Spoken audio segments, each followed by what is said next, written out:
वितरणची exam pending आहे, महाट्रान्सकोचं result pending आहे, पण मेच्या एंडिंगला सुद्धा एखादी डेट तुम्हाला देऊ शकतात. त्यामुळे त्यांनी वेटिंग लिस्ट सुद्धा लावलेली आहे. पुढे मी त्यावर सुद्धा येणार आहे की 90% जे स्टुडंट आहेत ते आउटसोर्सचा त्यांनी अनुभव लावलेला आहे. वायरमनवाल्या मुलांना न्याय देण्यासाठी या भरतीतील जागा कमी होतील का, म्हणजे जॉब सोडू का मी.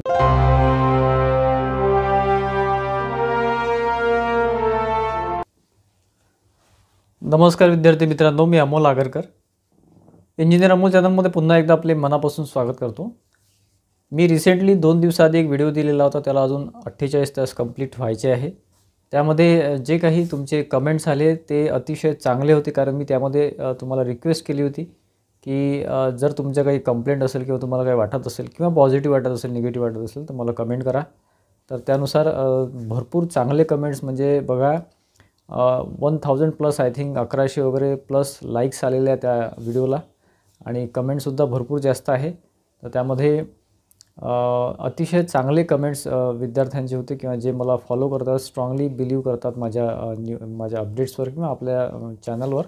त्यांनी बरेचसे चांगले कमेंट्स दिले. काही निगेटिव्ह कमेंट्ससुद्धा सुरुवातीला होते व्हिडिओ आपण पब्लिश केल्याबरोबर. तर ते कुठून काय आले किंवा कोणाची चेले चपाटे होते ते सुद्धा आपल्या लक्षात आलेलं आहे. तर त्यामुळे त्यांनी तसे कमेंट केलेले मुद्दामून, कारण की कसं आहे की आपलं चॅनल इतकं मोठं आहे, म्हणजे इलेक्ट्रिकल सेक्टरमध्ये महाराष्ट्र लेवलला बऱ्यापैकी मोठं चॅनल आहे, 1 लाख प्लस सबस्क्रायबर आहे. तर त्यावरूनच कळतं की विद्यार्थ्यांचं प्रेम आपल्याला किती मिळतं आहे. त्यासाठी काही वेगळं बोलायची गरजच नाही. परंतु कसं आहे की काही विद्यार्थ्यांची मानसिकताच ही खूप खालच्या लेवलची आणि खूप खालच्या पातळीची असते, त्यामुळे तशा टाईपचे ते कमेंट करतात. त्यांना मी आधीपासून इग्नोरच करत आलेलो आहे. परंतु तरी मला असं वाटलं की जे काही आपलं काही चुकत असेल किंवा आपल्याकडनं काही चुका होत असेल तर विलांचा फीडबॅक घ्यावा. विद्यार्थ्यांचे चांगले कमेंट तर खूप जास्त आहे, परंतु त्यामध्ये कमेंट प्लस काही सजेशनसुद्धा विद्यार्थ्यांनी दिलेलं आहे. त्यावर मी नक्कीच काम करायचं किंवा त्यावर मी इम्प्लिमेंट करायचं मी आपल्या व्हिडिओमध्ये प्रयत्न करणारच आहे, जेणेकरून तुम्हाला यापेक्षा आणखी चांगलं काहीतरी देता येईल आपल्याकडून. तो प्रयत्न मी माझ्या चॅनलद्वारे किंवा माझं इन्फॉर्मेशन नेटवर्क असतं त्यातून मी प्रयत्न करणारच आहे. तर मित्रांनो, या व्यतिरिक्त बघा, आजच्या व्हिडिओमध्ये आपण तुमचे जे प्रश्न आहेत, जे महत्त्वाचे प्रश्न आहेत, जे मला प्रत्येक व्हिडिओमध्ये येतच राहतात, रिपीटेडली येत राहतात, त्यावर मी उत्तर द्यायचा प्रयत्न केलेला आहे. महापारेषण एक्झाम रिझल्ट, विद्युत सहाय्यक आणि आपलं महावितरणची एक्झाम पेंडिंग आहे. त्याबद्दल आपण ऑलरेडी मागच्या 2-4 व्हिडिओमध्ये सांगितलेलं आहे. त्यानुसार रिझल्ट पण पुढच्या काही दिवसामध्ये, 8 दिवसामध्ये लागूनच जाईल विद्युत सहाय्यकचा, आणि महावितरणची डेटसुद्धा 30 तारखेपर्यंत येणारच आहे. हे मी कन्फर्म याआधीसुद्धा सांगितलेलं, आजसुद्धा सांगतो. परंतु या व्यतिरिक्त काही विद्यार्थ्यांचे प्रश्न आहेत, ते प्रश्न मला अतिशय महत्त्वाचे वाटतात, आणि कधी काय असतं की आम्ही जास्तीत जास्त कव्हर करायचा प्रयत्न करतो, परंतु व्हिडिओची साईज जी आहे ती खूप मोठी होते किंवा ड्युरेशन हे खूप मोठं होते, त्याच्यामुळे प्रत्येक पॉईंट हा कव्हर करता येत नाही. परंतु आजच्या व्हिडिओमध्ये आपण तुमचे जे महत्त्वाचे प्रश्न मला जे वाटतात ते मी कव्हर करायचा प्रयत्न करत आहे. त्यापैकी तुमचा एखादा प्रश्न असू शकतो, त्यामुळे व्हिडिओ कुठे स्किप करू नका, पूर्ण व्हिडिओ नीट ऐका. महाजन कोड टेक्निशियन 3 बद्दल भरपूर जास्त प्रश्न आहे की महाजन कोड टेक्निशियन 3चा पेपर कधी होणार आहे.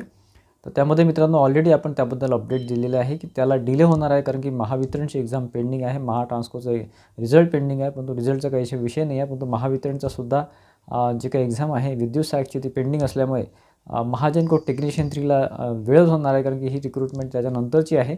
त्यामुळे मेचा जो महिना आहे ती आपण एक्सपेक्टेड मंथ म्हणून पकडू शकतो, परंतु त्या डेटला किंवा त्या मंथला एक्झाम होईलच हे कन्फर्म नाही आहे आता. ठीक आहे, ते लेटसुद्धा होऊ शकते, तरी तुम्ही तयारीमध्ये राहा. एक्झाम लेट कधीही होऊ शकते, कारण की कसं आहे, महापारेषण महावितरणने जरी लेट केलं असलं तरी महाजन को लेट करेलच असं काही नाही आहे. ते मेच्या एंडिंगला सुद्धा एखादी डेट तुम्हाला देऊ शकतात, त्यामुळे तयारीत राहा. त्यानंतर प्रश्न आहे की महाडिस्कॉम जेईचं जे आहे ते जॉईनिंग कधी मिळेल वगैरे, तर त्याबद्दल आपण सांगू शकत नाही. तर त्यानुसार ते त्यांच्या सोयीनुसार किंवा त्यांच्या फिजिबिलिटीनुसार जे काही महावितरण तुम्हाला जॉईनिंग देईलच. परंतु ते महावितरण आहे, मी तुम्हाला परत एकदा सांगतो, प्रत्येक व्हिडिओमध्ये मी सांगत असतो भर देऊन की ते महावितरण आहे, त्यांचा काहीही भरोसा नाही. म्हणजे त्यांचं कसं काही ठरलेलंच नसते. फॉर एक्झाम्पल एईमध्ये त्यांनी गेट इम्प्लिमेंट केलं 10%, आता तिथे हायकोर्टामध्ये हारले, आता ते सुप्रीम कोर्टामध्ये चालले महाडिस्कॉम, आणि काही गरज नसताना ते असं सगळं भानगडी करत आहे. त्यानंतर त्यांनी वेटिंग लिस्टसुद्धा लावलेली नाही, पुढे मी त्यावर सुद्धा येणार आहे. तर हे भानगडी किंवा असे प्रकार फक्त महावितरणच करू शकते, बाकी कोणी करू शकत नाही. त्याच्यामुळे जॉईनिंग मागे पुढे होण्याची शक्यता आहे. त्यानंतरचा प्रश्न आहे अजित यांचा, एनी अपडेट रिगार्डिंग महाडिस्कॉम एई वेटिंग लिस्ट. बघा, हे वेटिंग लिस्टबद्दल सांगतो. महाडिस्कॉमचं एई जेई अकाउंट असिस्टंट यांची वेटिंग लिस्टबद्दल आपल्याला एक एक्सपेक्टेशन होतं की बा येईल वगैरे, परंतु यांनी अजूनपर्यंत कुठलीही वेटिंग लिस्ट लावलेली नाही आहे. म्हणजे महावितरणचा कारभार इतका गडबडलेला आहे, इतका ढिसाळा आहे, यापेक्षा दुसरं काही आपण म्हणजे हे सुद्धा त्याचंच एक्झाम्पल आहे. ॲक्च्युली वेटिंग लिस्ट त्यांनी डिक्लेअर करायला पाहिजे, कारण कसं असतं की विद्यार्थी ॲब्सेंट असतात, काही रिजेक्ट होतात, त्यामुळे नवीन विद्यार्थ्यांना वेटिंग लिस्टच्या विद्यार्थ्यांना संधी मिळते. पण तो अजूनपर्यंत त्यांनी कुठल्याही प्रकारची वेटिंग लिस्ट डिक्लेअर केलेली नाही आहे. एईची पण नाही, जेईची पण नाही किंवा आपल्या अकाउंट असिस्टंटची सुद्धा नाही. विद्यार्थी मित्र वाट बघत आहे, परंतु माझं एक प्रामाणिक सजेशन आता असं आहे की तुम्ही याबद्दल वाट बघायची गरज नाही. दुसरा काही एक्झाम असेल तर त्याच्या मागे लागा, कारण महावितरण आहे त्याचा काहीही भरोसा नाही. वेटिंग लिस्ट लावायलाच पाहिजे. आपण इतक्या दिवस वाट बघितली आहे. हा एक अतिशय महत्त्वाचा प्रश्न आहे. देवा यांचा प्रश्न आहे हा. देवा म्हणून इथे हेडिंग दिलेलं नाव आहे. टेक्निशियन 2साठी उमेदवार सिलेक्ट झालेले, म्हणजे टेक्निशियन 1 असेल, टेक्निशियन 2 असेल किंवा सिनियर टेक्निशियन, सगळ्यांना हे इम्प्लिमेंट होतं. 90% आउटसोर्स म्हणजेच बघा, हा प्रश्न मी तुम्हाला काही सगळं वाचून दाखवत नाही. यावरून तुम्हाला एक सारांश सांगतो की सिनियर टेक्निशियन, टेक्निशियन 1 आणि टेक्निशियन 2 महापारेषणमध्ये हे विद्यार्थी जे सिलेक्ट झालेले आहे, जे सिलेक्शन लिस्ट आलेले आहे, त्यांची आता DV होईलच. ठीक आहे. तर बऱ्याचशा विद्यार्थ्यांनी या कमेंटचं म्हणणं असं आहे किंवा यांचं म्हणणं असं आहे, देवा यांचं, की 90% जे स्टुडंट आहेत ते आउटसोर्सचा त्यांनी अनुभव लावलेला आहे. आउटसोर्सचा अनुभव हा 100% चालत नाही. ठीक आहे. त्यांना एक्सपिरियन्स लागतो, महापरीक्षांचा डायरेक्ट एक्सपिरियन्स लागतो, किंवा तुमचं प्रायव्हेटचा जरी असेल पण तो ट्रान्समिशन कंपनीचा महाराष्ट्र लेवलचा किंवा सेंट्रल लेवलचा जर अनुभव असेल परमनंटचा, तोच इथे ग्राह्य धरला जातो. आउटसोर्सचा एक्सपिरियन्स हा ग्राह्य धरल्याच जात नाही, 100% धरला जात नाही. ठीक आहे. हा आहे नियम. पण जर तुम्ही त्या बेसिसवर किंवा तुम्ही असं चुकीचा अनुभव लावून किंवा आउटसोर्सिंगचा अनुभव लावून जर तुम्ही सिलेक्ट झाले असाल तर तुम्ही DVमध्ये 100% रिजेक्ट व्हाल. ठीक आहे. कारण हे महापारेषण आहे. महापारेषण अशा नियमांमध्ये बदल करणार नाही, हे माझं मत. ॲक्च्युली तो नियमच आहे तसा की आउटसोर्सिंगचं जे एक्सपिरियन्स आहे तो काउंट करला जात नाही. तुम्हाला महापारेषणचा डायरेक्ट परमनंटचा एक्सपिरियन्स पाहिजे, किंवा मग तुम्ही अदर कंपनीचे किंवा अदर आउट ऑफ जे काही MSCB सोडून बाकीचे आहे, ट्रान्समिशन लाईनचा अनुभव आहे, ट्रान्समिशन कंपनीचा अनुभव, तोच सुद्धा चालेल. पण तो आउटसोर्सचा अनुभव माझ्या मते तरी चालणार नाही. तुम्ही DVमध्ये रिजेक्ट होण्याची शक्यता दाट आहे. ठीक आहे. एक प्रश्न आहे हर्षा यांचा की सर TC कंपल्सरी लागेल का DVसाठी? बघा, TCवर डेट ऑफ बर्थ असते, त्यासाठी ते आवश्यक असते. जर TC नसेल तुमच्याकडे तर बोर्डाचं जे काही 10वी बोर्डाचं सर्टिफिकेट आहे ते सुद्धा लागेल, ते सुद्धा चालेल. त्यावर सुद्धा 10वीचे तुमचं जे काही डेट ऑफ बर्थ आहे ती टाकलेली असते. TC नसेल तरी चालेल. TC फक्त तुम्हाला डेट ऑफ बर्थसाठी जास्त आवश्यक असतं. हा एक अतिशय महत्त्वाचा पॉईंट आहे यांचा. आय थिंक सानप आहे, सानप का काहीतरी असं यांचं नाव आहे.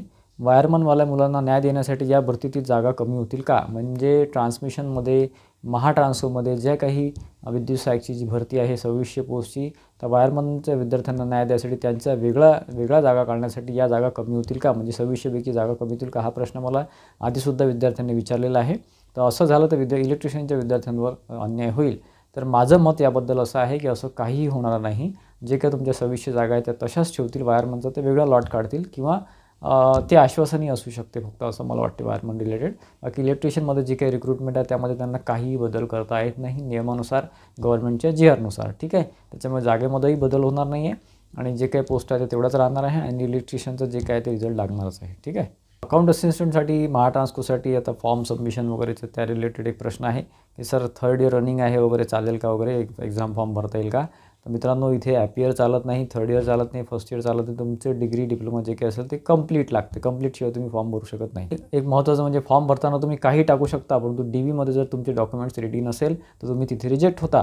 एक्झाममध्ये तुम्हाला एक्झामला बसू देतात, ते रिझल्टसुद्धा लावतात, रिझल्टमध्ये सुद्धा तुमचं नाव येते, परंतु DVमध्ये ते रिजेक्ट करतात. हा पॉईंट अतिशय महत्त्वाचा आहे. लोकांना असं वाटते, विद्यार्थ्यांना, की आपल्याला अलाऊ पण केलं, फॉर्म रिजेक्ट केला नाही, आपल्याला एक्झाम पण देऊ दिली, नंतर आपलं सिलेक्शन लिस्टमध्ये सुद्धा नाव आलं, म्हणजे सिलेक्शन लिस्टमध्ये नाव आलं म्हणजे आपलं सिलेक्शनच झालं, असे विद्यार्थी समजत असतात. असं करू नका. DVमध्ये तुम्ही रिजेक्ट होता जर तुम्ही चुकीची माहिती भरली असेल तर. MSCDCL म्हणजे महाडिस्कॉममध्ये ज्युनियर अकाउंट असिस्टंटचं जॉईनिंग कधी मिळेल किंवा जॉईनिंग वगैरे कधी मिळेल? मित्रांनो, ते MSCDCL आहे, ते वितरण आहे. मी त्या बाबतीत काहीच सांगू शकत नाही, परंतु एवढंच आहे की त्यांचे जे शेड्यूलनुसार ते ठरवतील आणि मग तुम्हाला जॉईनिंग देतील. थोडासा वेळ लागू शकतो. प्रश्न एक अतुल यांचा प्रश्न आहे की सर जॉब सोडू का मी? म्हणजे त्याला प्रिपरेशन करायचं असेल तर विद्यार्थ्यांना त्याची कुठली एक्झाम वगैरे, कुठली पोस्ट काही लिहिलं नाही आहे, तर जॉब सोडू का फक्त एवढं विचारला आहे प्रश्न. तर मित्रांनो, हा तुमचा पर्सनल डिसिजन आहे, तुमचा पर्सनल निर्णय आहे, त्यामध्ये मी काहीच बोलू शकत नाही.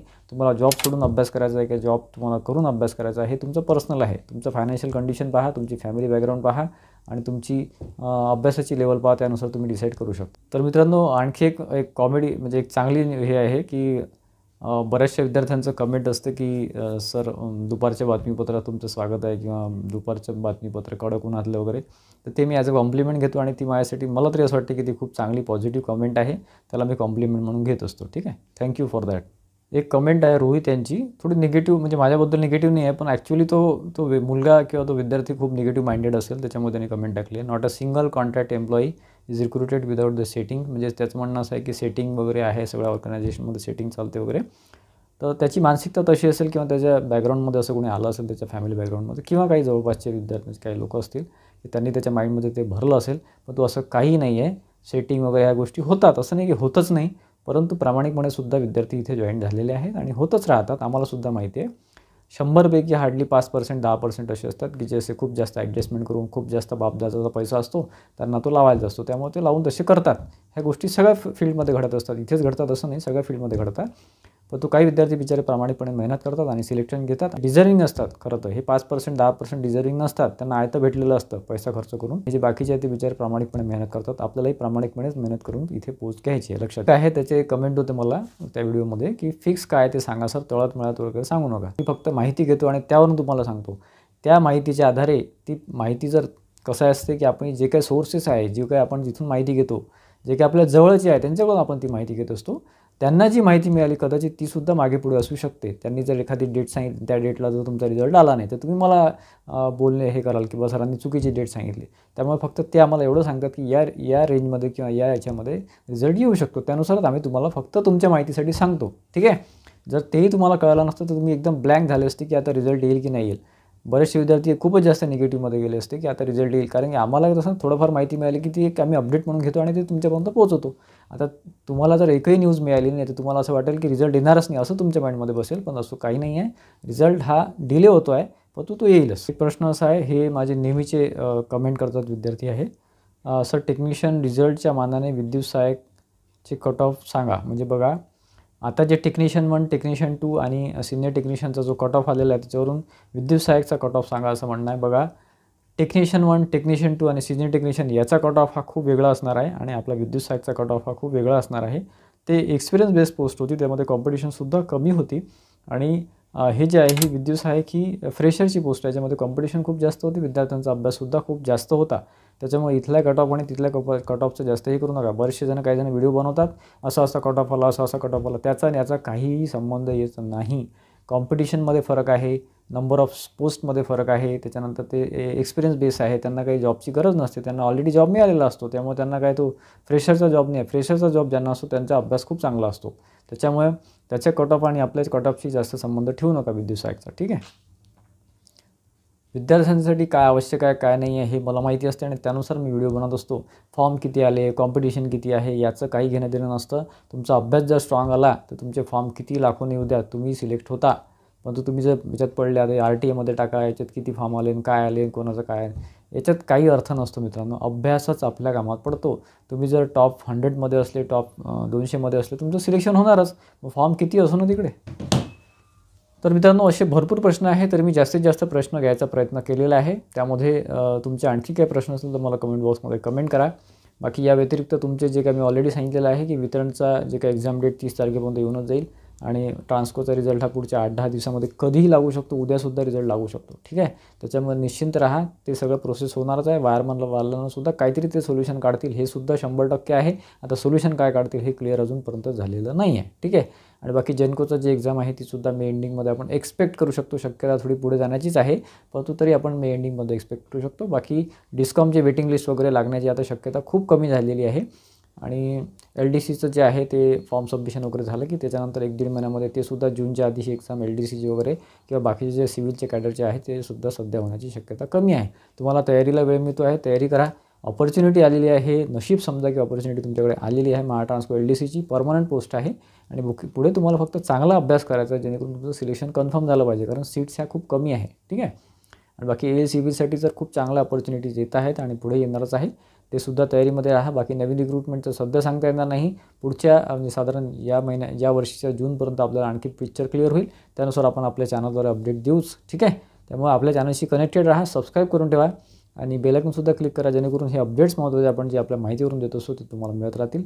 आजचा व्हिडिओ आवडला असेल तर व्हिडिओला लाईक करा आणि जास्तीत जास्त विद्यार्थ्यांना शेअर करा, जेणेकरून त्यांनासुद्धा ही महत्त्वाची माहिती मिळेल. धन्यवाद मित्रांनो.